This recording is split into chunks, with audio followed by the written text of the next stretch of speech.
Entrevista do século. Conversas para pensar a realidade e a transformação do Espírito Santo.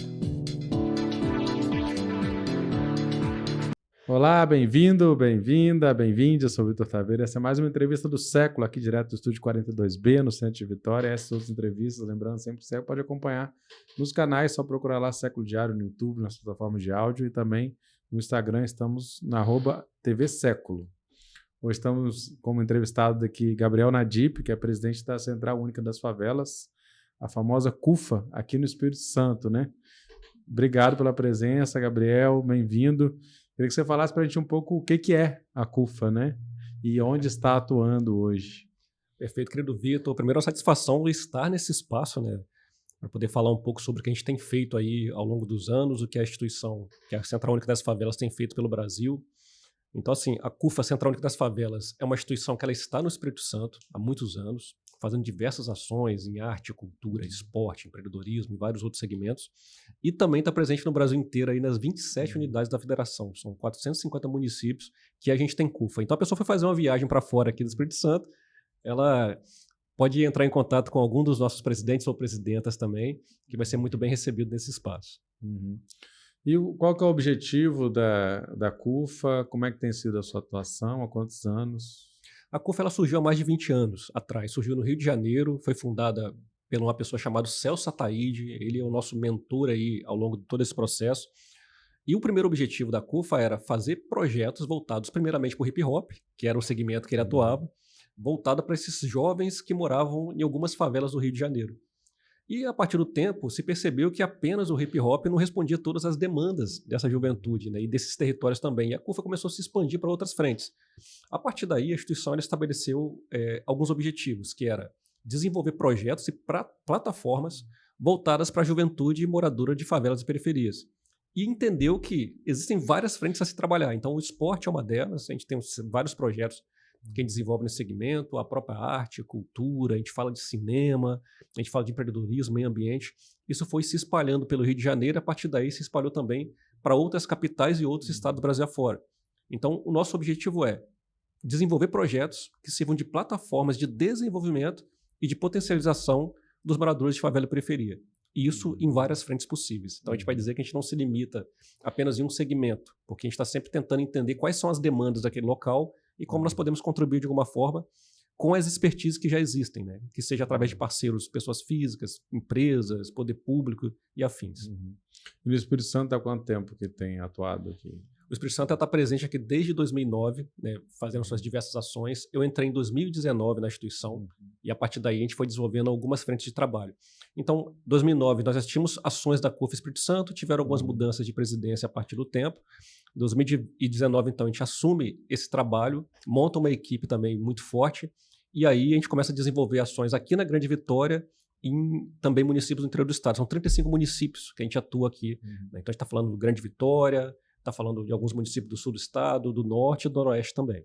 Bacana, uma capilaridade, quase metade dos municípios, né? Exatamente. A gente consegue andar aí pelo estado e entender o que é favela mesmo em vários territórios, né? E que existe muita similaridade e existe também muitas diferenças quando você fala de local para local. Isso é muito interessante trabalhar. O que você nota aqui no estado do Espírito Santo de similaridades e diferenças entre os territórios? Perfeito. Eu sou nascido no Rio de Janeiro, né? Eu mudei para o Espírito Santo com 9 anos de idade, sou um capixaba de coração total, é um estado maravilhoso, né?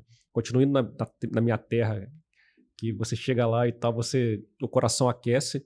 Mas o Rio de Janeiro tem uma realidade de favelas que é muito parecida no Espírito Santo, né, em algumas regiões, porque nós estamos falando de favela enquanto local, território físico de vulnerabilidades, que pode ser no morro, pode ser numa baixada, isso não tem muita diferença. Nós estamos falando então de espaços físicos que você não tem as condições mínimas ali, de saúde, educação, de infraestrutura.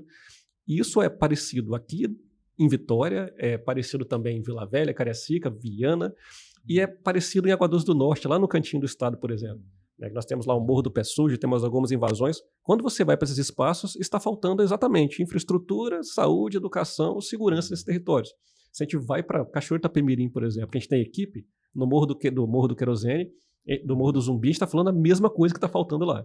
Infraestrutura, acessibilidade, segurança e afins. Então a gente entende que favela acaba sendo favela em todo lugar. E é com isso que a gente trabalha e com o objetivo de mudar essa realidade também, mesmo sendo ONGs, né, e pessoas da sociedade civil envolvidas.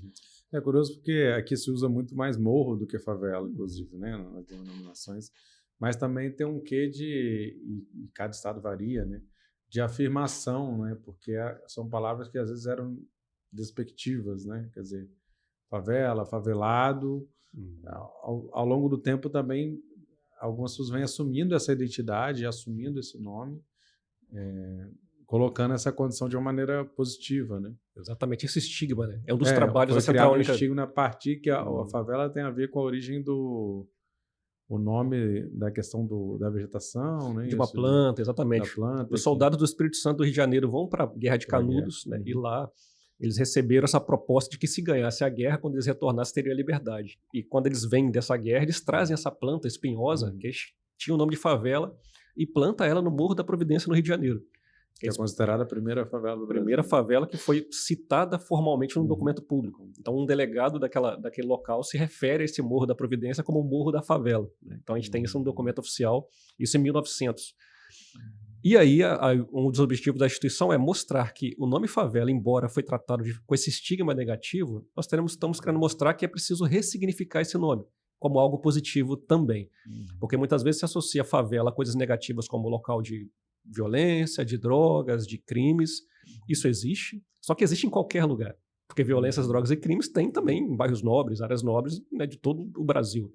Só que existe muito mais do que isso dentro das favelas também. Então a gente tem arte, tem cultura, tem empreendedorismo acontecendo, e é sobre isso que nós queremos falar, né? Sobre esses aspectos positivos e os negativos que existem, que é preciso se fazer um trabalho para mudar essa realidade. Perfeitamente. E o que tem sido feito? Você fez recentemente uma retrospectiva também nas suas redes, falando, né? E eu vi que foi um ano muito movimentado, 2023, né? O que tem sido feito aqui no Espírito Santo? Perfeito. Porque também tem outra coisa que eu observar, que eu percebi que, tipo assim, alguns projetos são nacionais, né? Então, eles, a partir de um projeto nacional, ele repercute em vários estados, né? Isso.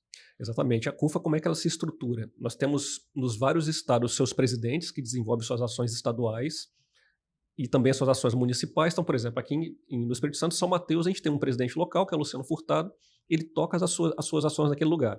Tem projetos que são daquele município, que ele desenvolve especificamente no município, e tem projetos que ele acaba atendendo outros locais também, né?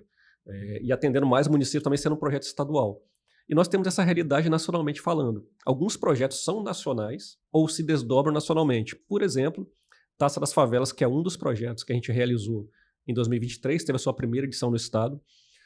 Um projeto esportivo de futebol, que a gente teve seleções masculinas e femininas, oriundas dessas regiões de favela. Foram mais de 100 favelas inscritas, e daí a gente tira 48 seleções, quase 1.500 atletas envolvidos no processo, né? Então a gente está falando de meninos desses territórios, tendo o futebol agora, o esporte, como uma alternativa também para expressar um pouco da sua vontade, da sua potência. E esse foi um projeto que ele teve a sua fase estadual, tivemos os campeões estaduais. Que aí era por bairro, não é isso? Exatamente. Cada bairro fazia o seu time. Montou a sua seleção local. Feminino. Isso. E daqui a gente consegue ter um campeão masculino e feminino, a gente monta uma seleção com os melhores jogadores e jogadoras e leva agora para a fase da Taça das Favelas nacional em São Paulo. E aí a seleção feminina ela vai até as quartas de final e a seleção masculina ela se classifica para a final. Seleção, né? Capixaba. Seleção capixaba e Espírito Santo agora na final da Taça das Favelas. Nós estamos gravando aqui dias antes, né, da final, quando for ao ar. Já teremos decidido, é o Espírito Santo e Paraná, não é isso? Espírito Santo e Paraná. Paraná. Masculino. Então, se você quer saber, se você não ficou sabendo, quer saber, entra lá no Instagram da CUFA, Espírito Santo, né? @cufa.es. Exatamente. A gente tem o YouTube CUFA Espírito Santo, tem também o Instagram, CUFA Espírito Santo, cufa.es, que as pessoas vão ter essas informações também. E já que vão acessar agora, posterior ao resultado, a gente espera que seja resultado positivo para o Espírito Santo. Vamos ver se ganhou. Surpreendeu, você falou, né? Surpreendeu. Uma surpresa. Exatamente. Nós estamos falando então de uma primeira vez que a gente realiza a Taça das Favelas no estado, fomentando essa questão do esporte. Leva esses meninos com a sua primeira experiência, 90% deles nunca tinham ido para São Paulo, nunca tinha ficado no hotel, né, de forma externa, e agora, então, a gente tem mais de quase 100% deles que nunca voaram de avião, por exemplo. Então, já traz também uma experiência diferente, né? Ficar no hotel, no Sheraton Hotel, já trazer uma experiência que é possível também explorar alguns espaços, é necessário ocupar também alguns lugares. A gente vai, então, agora para São Paulo no dia 13, no dia 12 embarca todo mundo, dia 13 o jogo, para a gente ir atrás desse título e trazer essa coisa positiva para o estado também. E eles são jogadores amadores, tem alguns que estão brigando por espaço em clubes, como é que é isso? Como é que vocês Trata isso? Não, porque pode ser também uma plataforma de fazer chegar, né? Já que o futebol sempre foi um lugar de sonho também para muitos jovens, né? Exatamente. E muitas jovens. Exatamente. Esses meninos, eles são sub-17, então a gente está falando de meninos de 15, 16, 17 anos, moradores de favela e periferias, é o critério. No caso do feminino, são a partir de 15 anos, a gente não botou limite de idade, com a forma de fomentar mesmo essas seleções. E alguns dos vários critérios é estudar escola pública, então se for os meninos, precisa estar estudando escola pública, e que seja morador de favela e periferia. Para alguns times, estaria numa idade um pouco já mais velha, que vai se dizer, que normalmente os times aproveitam os meninos mais das bases e tal. Só que a Taça das Favelas, em vários estados, já revelou diversos jogadores, porque você tem uma vitrine nacional acontecendo. Então tem esses meninos que se destacaram aqui no estado, teve a transmissão ao vivo pela TV Gazeta e tal, do masculino e do feminino. Em São Paulo vai ter essa vitrine da TV Globo também, pro Brasil inteiro, em todos os estados. Então a gente tem esses diversos olheiros acompanhando tudo isso. Então é uma plataforma, uma oportunidade para esses meninos também, quem sabe, poder estar aí em algum time desse nacional, que seja estadual também, né, e servir como de referência. A gente tem um exemplo, o Patrick de Paulo, que ele jogou as 3 edições da Taça das Favelas do Rio de Janeiro e foi contratado. Hoje em dia aí é um dos passes mais caros e tal que a gente tem num time nacional, né, por exemplo. Então essa também é uma das grandes buscas que a gente tem. Oferecer ou realizar, construir projetos que tem a qualidade também de se revelar atletas aqui, né? Pessoas que podem estar, tanto estadualmente falando, sendo representados em times, recebendo a devida importância, como também em times nacionais. O outro projeto grande que eu vi é o Expo Favelas, né? Isso, que ele também tem essa característica de ser estado e nacional. Como é que funciona? Como é que é estruturado também? Correto. Expo Favela é um outro projeto de grande sucesso, né? Nós tivemos a nossa primeira edição no Espírito Santo também, em mais 20 estados Brasil afora. Então foram 20 estados realizando a maior feira de empreendedorismo da base da pirâmide, quem vai dizer, que ela busca focar no desenvolvimento da economia das favelas e periferias. Então nós fizemos um mapeamento desses empreendedores e empreendedoras. Tem uma escola de negócios, né, um grupo que foi responsável em fazer a curadoria desses negócios, quais eram mais inovadores. A partir daí, eles passaram por um processo de treinamento para poder participar da Expo Favela estadual, né? Então foram mais de 50 expositores escolhidos, selecionados para 2 dias de feira. E a feira tinha um objetivo para além da venda, né? Nosso objetivo era mapear esses empreendedores, levar para dentro da feira, mas ali ser um ambiente de conexão, de fazer redes. Não falar apenas de venda, mas falar de negócios, falar de desenvolvimento, falar de parcerias, porque muitas vezes as favelas eram tratadas como um local que não se pode falar de dinheiro, por exemplo, como se fosse um pecado, né? E o que nós estamos falando é diferente, é preciso falar de dinheiro, geração de renda, é preciso olhar para esses espaços não como uma visão de carência. O que a gente está mostrando é que esses locais são locais de potência. E o empreendedorismo é um dos carros-chefes. Então tivemos a nossa edição estadual.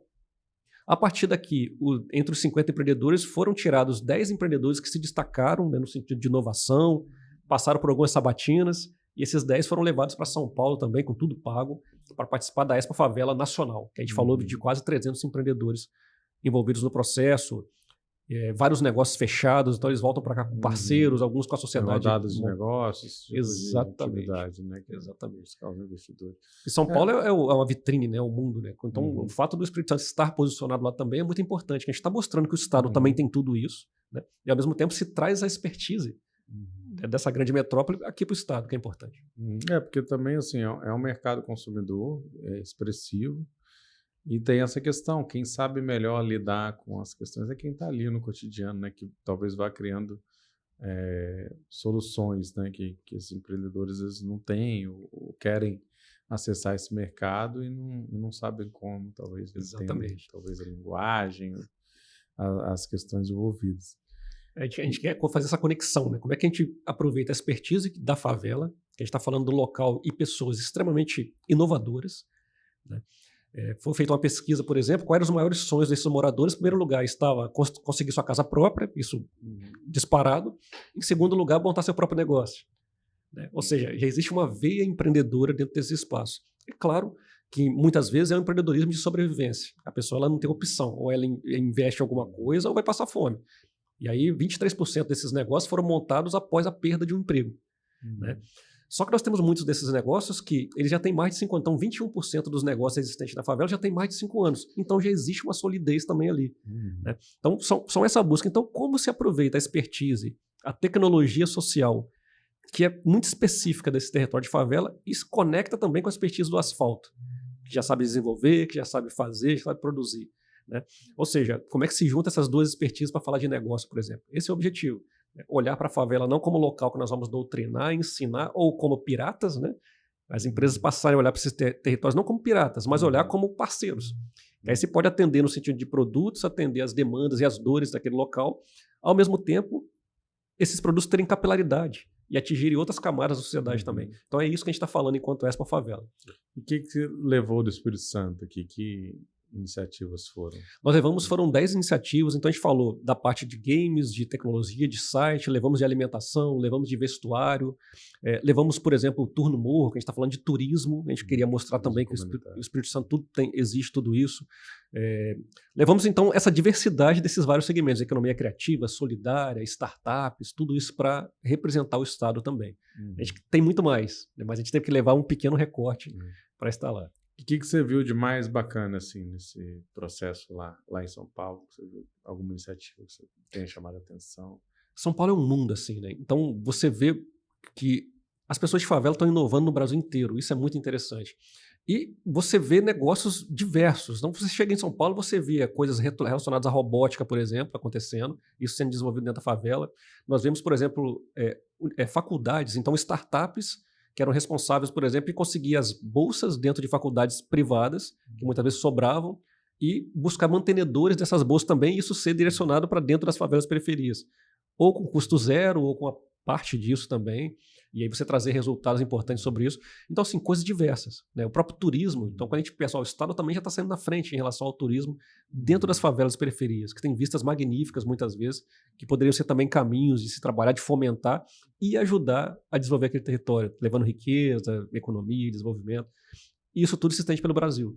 Né? É muito bacana você poder ver uma iniciativa do Acre, por exemplo, uma iniciativa de Pernambuco, uma iniciativa de São Paulo, e ver que nós estamos conectados também nesse propósito de resolver as demandas e dores locais. E que não somos tão diferentes assim. Aí favela é favela em todo lugar. E tem esse lance também do pessoal daqui fazer esse intercâmbio de contatos e de experiências, né? Que podem ser inspiradoras para repensar, né? Que exatamente. Tem sido bem interessante. E o que mais foi realizado esse ano? Tem outros projetos que acontecem regularmente ou pontualmente? A CUFA ela acaba atuando em diversas frentes. Por exemplo, nós desenvolvemos um projeto muito bacana voltado para empreendedorismo feminino.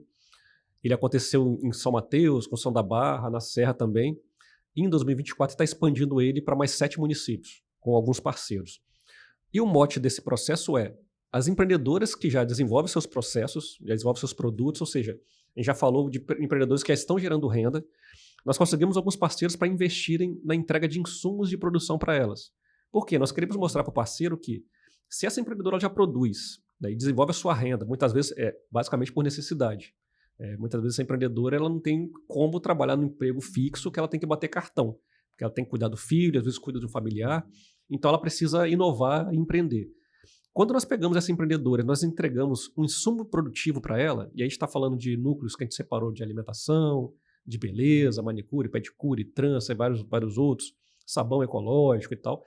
Quando a gente entrega alguns insumos de produção e acompanha ela durante um período, a gente estabeleceu uma data de 10 meses, um prazo de 10 meses, nós mostramos para a empresa que a gente conseguia tirar ela da linha da pobreza.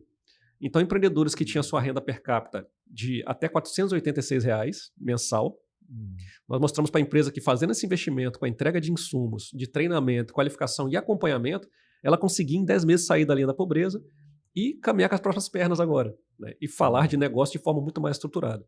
E a gente tem vários exemplos que saiu desse processo do Central de Valores, como a empreendedora de Vila Nova de Colares, por exemplo, que ela atendia suas clientes dentro da casa dela, na verdade na casa da mãe dela, fazendo manicure e pedicure. Quando ela recebe os insumos, ela começa a produzir mais e reinvestir no seu próprio negócio.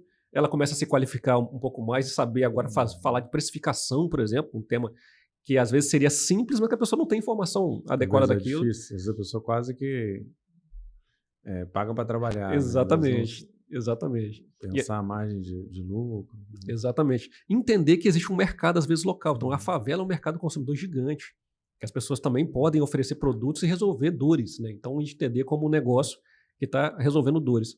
Em 10 meses, menos de 10 meses, na verdade, ela já estava com outro salão e mais 3 outras empreendedoras trabalhando com ela. Então, agora já estamos falando de 4 famílias aqui, vivendo dignamente, gerando sua renda dignamente, né? Essa pessoa não precisa mais de uma cesta básica, por exemplo. Ela vai lá, ela compra o que ela quiser para os seus filhos e tal, de forma digna. Então, essa é uma das buscas, um dos projetos que a gente desenvolve, dentre alguns outros. A gente faz muito esse processo também de qualificação, de formação, né? Então, voltada para moradores de favela e periferia. E para isso a gente tem alguns parceiros. A própria Secretaria de Ciência e Tecnologia é uma parceira nossa em alguns desses processos, o próprio Sebrae. A OAB é uma parceira nossa também de consultoria jurídica, que a gente sempre leva para esses espaços, porque às vezes a informação dos seus direitos não se chega em alguns territórios. Então, quando a gente faz essa parceria também, a gente facilita, encurta esse caminho. Então, isso é muito importante. Dentre outros parceiros, o próprio CRC, Conselho Regional de Contadores, é outro parceiro, porque quando a gente fala de negócio dentro de favela e periferia, mais de 50% não é formalizado. Muitas vezes por medo, muitas vezes por não saber qual caminho percorrer. Então, a gente aproxima um pouco, né, essas informações dessas dores locais. E quais têm sido essas principais questões aqui no Espírito Santo que você vê, principais demandas dessas comunidades? Perfeito.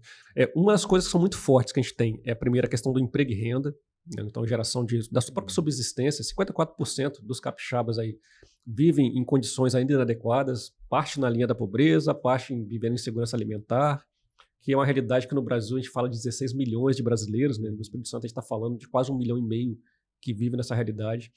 Então, a gente está falando de territórios em alto índice de favelização. A gente tem municípios do Espírito Santo que está entre os mais favelizados do Brasil. Você pega Viana, por exemplo, abaixo de 300 mil moradores, 300 mil habitantes. Ele está disputando o 3º lugar no Brasil. E isso às vezes varia, 3º, 4º lugar. Quando você fala de espaço de favelização carecendo de infraestrutura. Então são dores que se estendem muito para o estado da região norte, noroeste, por exemplo, do estado enfrenta essa realidade forte do desemprego, da subnutrição. São trabalhos que a gente também continua fazendo, né, do atendimento mais emergencial, com cestas básicas e coisas do tipo. Fizeram muito na pandemia, né? Muito. Teve uma presença muito forte. Pandemia, nós paramos quase todos os projetos que a gente fazia e focou muito nisso. Só para ter uma ideia, primeiro ano da pandemia, a gente fez em 35 municípios o atendimento de mais de 150 mil famílias. Né? E aí, como é que a gente fala sobre isso? Né? 150 mil famílias, como é que mede isso? Primeiro que a gente tem que prestar contas para os parceiros, que a gente recebia os apoios e doações. E outros que a gente faz sempre um processo de pré-cadastro, para a gente entender essa família, a mesma quantidade de filhos, se recebia algum benefício ou não, até para a gente fazer uma triagem. Não dá para atender todo mundo, mas a gente precisava fazer, então, algum tipo de linha de corte para isso. Então, durante a pandemia, esses 3 anos de pandemia, foram muitas famílias atendidas nesses vários espaços aí por vários parceiros também. Né? Então, pós-pandemia, a gente retoma os projetos que a gente desenvolvia anteriormente, de esporte, de arte, de cultura, mas não deixa também de lado essa outra frente que ela continua sendo latente. Então, a gente continua falando assim, de atendimento mais emergencial, continua falando de cestas básicas, de roupa, a gente continua falando Mães Também Menstruam, que é um projeto voltado para mulheres, para a questão da coleta e da saúde também, da dignidade menstrual. E aí nós temos uma equipe de mulheres, do núcleo de mulheres da CUFA, que cuida dessas partes também. E entrando cada vez mais nessas outras frentes, né? Para a gente falar também agora de desenvolvimento de renda, falar de esporte, falar de arte, de música, de cultura, que a gente precisa manter isso muito forte no radar. Então você tem núcleos municipais e núcleos, como dizer, temáticos. Assim, né? Exatamente. Nós temos então a coordenação estadual, que desenvolve esses projetos pensando no estado, e alguns que têm esse desdobramento nacional. Dentro da CUFA, nós temos algumas comissões. Então, a gente tem um núcleo mais elas, que é uma coordenação, um núcleo de mulheres que desenvolve as ações específicas para mulheres, população LGBTQIA+. Né? Nós temos, por exemplo, nossa coordenação esportiva, que tudo que a gente for falar de esporte, a gente vai tratar nessa comissão. Né? E isso se desdobra para outras frentes também. É uma das formas de organização que a gente tem de conseguir trazer mais excelência para aquilo que a gente já faz. Nós temos um processo de procurar sempre agregar parceiros. Então, por exemplo, vamos falar de esporte. Eu só sei que o Flamengo é o melhor do mundo. Né? Então, do resto eu não entendo muito assim, quando se fala de futebol, mas eu entendo de gente de gestão. Mas para isso eu chamo então a pessoa da federação, que é nosso coordenador, que é quem toca as ações, na verdade, da Taça das Favelas, escolas de esporte, por exemplo, que a gente tem uma escola de futebol de criança de 9 a 14 anos, também de artes marciais. Então, essa pessoa é a responsável em ajudar a coordenar esse processo. Né? Isso Mas vale você tem para... essas escolas de forma permanente? Permanente. Em quais territórios? Vila Velha é um dos locais. A gente tem São Torquato atendendo a região de Cobi de Cima, Cobi de Baixo. Ela já vai fazer quase 3 anos aí de retomada, né? Então, ela iniciou um pouco no final da pandemia também, e a gente conseguiu manter ela. E isso acontece muitas vezes com parceiros que fazem doações diretas, agora através de lei de incentivo, que é outro caminho que a gente está buscando também. As empresas têm essa opção de parte desse imposto que ela pagaria, dentro da lei, ela pode revertir para projetos sociais e ver ele acontecendo. Né? Então, isso também é muito seja bacana. Com a LIC, que é a lei estadual, seja com a lei Rouanet, Que é federal. Né? No estado a gente tem a lei de cultura, lei estadual de cultura e a de esportes, assim como tem nacionalmente. Esportes também. Perfeito. Esqueci. LIEC, né?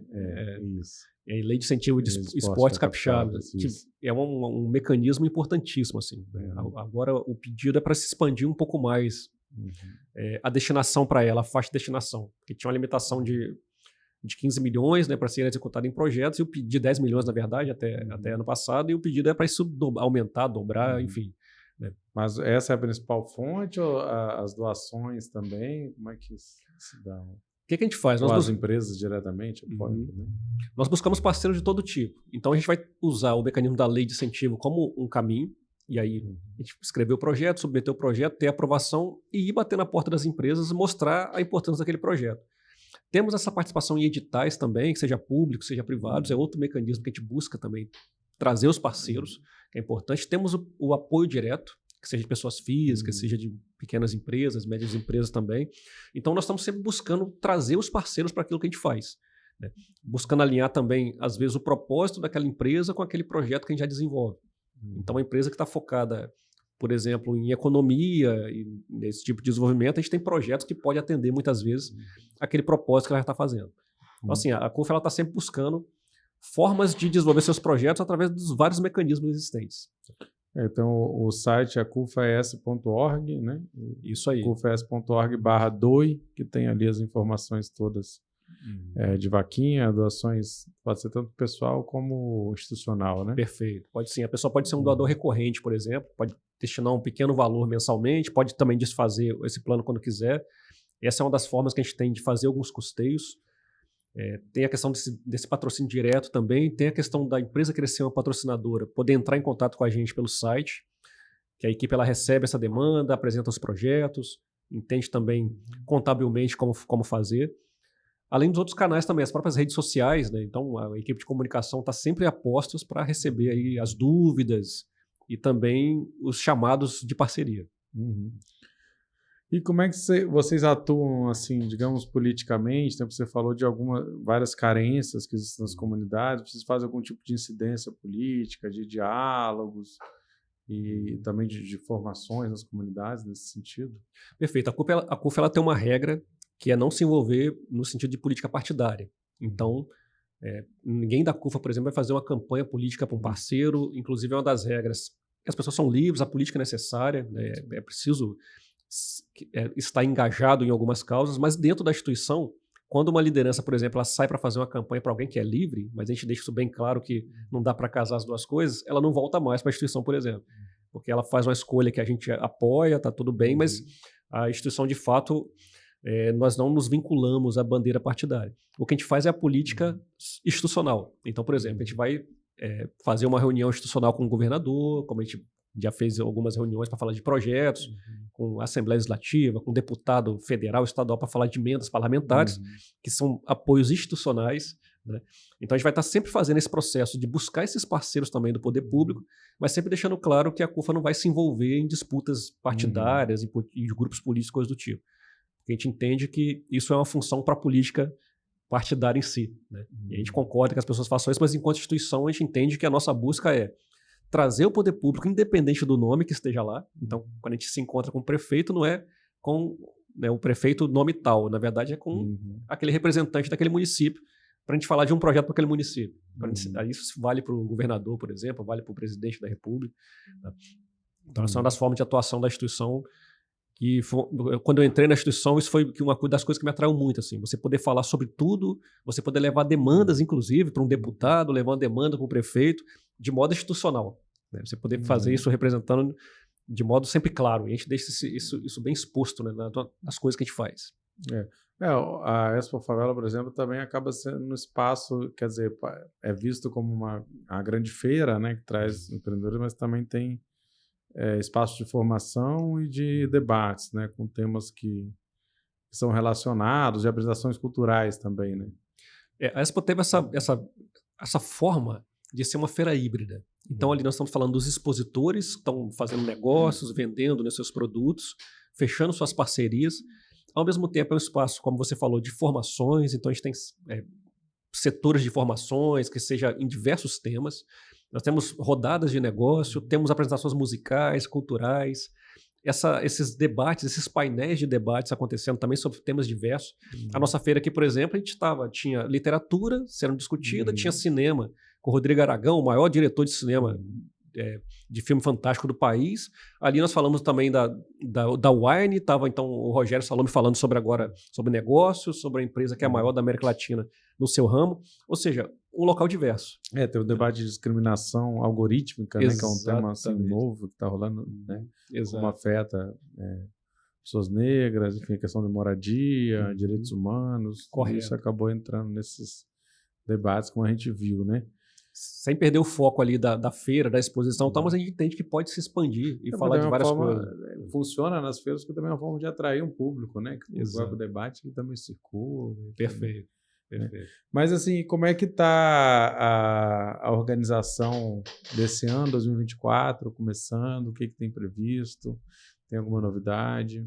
Pois é, 2024 é o ano que a gente entra com todo o gás, né? Na verdade, a gente nem parou. No final do ano, a gente emenda a Taça das Favelas, entra nessa classificação, coloca o Espírito Santo posicionado, então, para esse momento da final em São Paulo.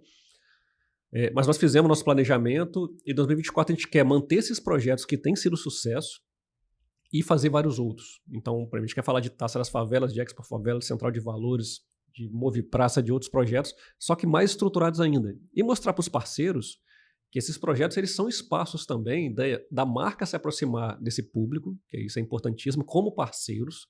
Esse é um espaço também dos próprios moradores de favela entender que são espaços seus, então os projetos que a gente desenvolve, os moradores de favela são os protagonistas desses espaços, desses projetos. E 2024, então, promete muito. Assim. A gente está com a equipe engajada, estamos crescendo o time. Nós temos um time de pessoas voluntárias na CUFA muito grande, né, dividida por setores. Então, a gente tem profissionais voluntários de comunicação, tem profissionais voluntários de administração, né, isso se estende para vários setores. Ou seja, toda a expertise que a pessoa tem e ela queira compartilhar isso de alguma forma, a CUFA ela recebe isso e adequa e posiciona em algum desses projetos que a gente tem desenvolvido. Né? Então, assim, é isso. 2024 a gente fazer mais ainda. Eu até falei com a equipe lá que 2024 é o ano que eu quero fazer 3 vezes mais. A gente quer fazer enquanto instituição 3 vezes mais do que a gente fez até aqui. Né? E claro, isso de forma muito leve, né, com muito carinho. Acaba sendo um processo divertido também, mas muito trabalhoso. Então é isso, é um ano de muito trabalho, porque a gente foca muito em fazer na prática aquilo que a gente acredita no discurso. Então como é que a gente fala de fazer uma mudança social na prática? Trabalhei muito tempo na área de engenharia, né? Como é que a gente mede isso? Né? Então aí entra, por exemplo, a gente tirar uma pessoa da linha de pobreza através do investimento no seu produto. Então a gente medir isso aqui e mostrar que a gente de fato está fazendo. Um menino desse da Taça das Favelas que entra num clube, por exemplo, ou a sua família consegue um emprego, ou o irmão dele ou ele consegue entrar na faculdade através desse processo que aconteceu ali. Então a gente conseguir rastrear essas coisas é o que a gente persegue mesmo, assim. Né? O que você considera, assim, que você viu de mais gratificante, de mais interessante nessa sua atuação, né? Desde 2019, você falou, né? Ou quais, né, casos te marcaram mais? Nossa, são muitas histórias, assim. A gente vive... A gente vai falar para as lideranças que, inclusive, tem um grupo de voluntários psicólogos que atende as lideranças da CUFA, porque a gente sabe que é preciso ter realmente os processos internos ali bem equilibrados, porque você vai lidar tanto com coisas muito positivas, com vitórias, com conquistas, quanto com coisas muito difíceis também. E aí você multiplica isso por algumas milhares de pessoas, são fortes emoções garantidas. Então, assim, a gente vai dizer que na CUFA a gente coleciona muitas histórias bonitas, né? De pessoas, por exemplo, que montam o seu negócio, de pessoas que passaram por situação de suicídio e encontram no esporte uma alternativa de seguir em frente, de pessoas que realizam um sonho de viajar para um estado diferente em algum projeto, que isso aconteceu com a gente também, que parecia um sonho muito distante. A Expo Favela, a gente teve o relato, por exemplo, dos empreendedores nesse sentido, nem dos meus maiores sonhos imaginava fazer isso, né? Porque a pessoa, às vezes, ela não tinha essa oportunidade. Agora, quando ela tem essa oportunidade, o mundo se alarga para ela. Ela percebe que ela pode fazer muito mais. Então, são muitos relatos assim que a gente se emociona muito. Eu tento fazer de conta que eu não me emociono, eu fico mais durão com a equipe também, mas é só fachada, né? E tem projetos que se relacionam, da CUFA, que se relacionam a nível internacional, assim, com outros grupos, outros países? Perfeito. A CUFA ela tem a sua capilaridade nacional e fora do país também. Então, são 17 países que a CUFA ela tem atuação. Por exemplo, a Expo Favela, esse ano, ele vai ter a sua edição em Paris. Então, nós temos as equipes da CUFA Paris que já estão se movimentando para realizarem essa feira, né, na sua primeira edição nesse país. Depois, os Estados Unidos vai ser o próximo local. E isso vai se tornando cada vez mais internacionalizado também, né? Então, a CUFA tem essa ação forte de buscar montar essa rede, né, onde seja necessário. Então, assim, uma característica muito bonita que eu acho que a instituição tem, de se juntar com quem já faz, né, e ao mesmo tempo propor algumas soluções de acordo com aquilo que a gente já faz também e aprendeu e pode sugerir. E aí você tem em Portugal, que a gente tem equipes lá presentes, tem na Alemanha, tem na Bolívia e tem em vários outros lugares. Bacana, bacana. E, bom, você quer deixar alguma mensagem final aí para a gente... Maravilha. Pedir ao pessoal para conhecer nossas ações também através das redes sociais. Então a gente está presente no Instagram, cufa.es, e lá nós temos também um direcionamento para outros perfis da instituição. Então a CUFA tem projetos como Taça das Favelas, Expo Favela, que tem seus perfis também. O pessoal entrar lá, seguir tudo isso, conhecer um pouco mais de perto o que a gente tem feito. Tem o nosso site que é o cufaes.org, que lá também estão falando das nossas ações. O meu Instagram também, que é Gabriel Nadip, a pessoa pode entrar lá para conhecer um pouco do que a gente faz. E aí eu vou falar de cinema, vou falar de música, que eu sou dessa área também, falar de produções culturais, musicais, esportivas. E vai ser uma satisfação ter todo mundo junto com a gente e acompanhar mesmo o processo. Quem quer também fazer parte desse time, dessa família, fala com a gente também, que vai ser uma satisfação, né, estar junto. Atletas, aí, como é que fala? Empreendedores, né, nesses programas, mas também você pode participar como na gestão, né, nesse processo de... Exatamente, pode fazer parte das equipes de execução ou de produção, né? Por exemplo, na Expo a gente teve 50% das pessoas que estavam na produção eram voluntários. E eram voluntários de favela e periferia, porque a gente também quer fomentar esse mercado, né? Inserir essas pessoas nesse processo. Então a pessoa pode entrar como um voluntário, pode entrar no setor de gestão de acordo com a sua expertise. A pessoa pode ser um doador, por exemplo. Muitas vezes a pessoa não tem um tempo para estar ali fisicamente, mas ela às vezes tem como indicar um parceiro ou ajudar de alguma forma, que seja financeiramente, seja através de um produto, seja através de um serviço que ela faça. Às vezes a pessoa ela consegue atender outras pessoas através do ensinamento de algo que ela tenha. Né? Como um psicólogo, por exemplo, atende pessoas da nossa equipe. Né? Destina um momento do seu tempo para poder estar junto com a gente fazendo esse atendimento. Então são N possibilidades também. Nos municípios também, né? Organizar algo no seu município, porque são 35, né? 35 municípios. 78 que temos no Espírito Santo. Perfeito. Tem algum que vocês têm meta de chegar ainda, que falta? Pois é, a gente quer chegar nas 10 micro-regiões do estado, né? Então a gente tem um trabalhinho para fazer. A meta de longo prazo, a gente está falando aqui em 7 anos, chegar nos 78 municípios. Então existe um processo que a gente está construindo, né? Então, primeiro, a gente estar nas 10 micro-regiões, distribuído para todas as regiões do estado, isso seria importante, porque muita coisa é conectada. Você vai fazer uma ação no norte do estado ou no noroeste do estado, você tem muitos municípios que se interrelacionam. Uma ação ela irradia para vários lugares. O nosso objetivo é isso, né? A gente pensa aí em médio prazo, longo prazo, chegar em todos eles também. Beleza. Obrigado, Gabriel Nadip. Essa foi a entrevista do século, produção e locução minha, Vitor Taveira, apoio técnico do Tony Braga, aqui no estúdio 42B. A gente volta aí sempre quarta-feira, às 18h30, com a entrevista do século, né, para a gente pensar questões relacionadas ao Espírito Santo, também com outros programas que você pode acompanhar aí em nossas redes, seguir a gente no YouTube, na plataforma de áudio, receber em primeira mão né, as novidades, e também lembramos que as notícias diárias, análise e outras informações sobre o Espírito Santo estão lá no seculodiario.com.br, todo dia com nossa equipe de repórteres aí da melhor qualidade, trazendo um pouco sobre a realidade capixaba. É isso, Gabriel, obrigado e até a próxima. Abração. Entrevista do século. Conversas para pensar a realidade e a transformação do Espírito Santo.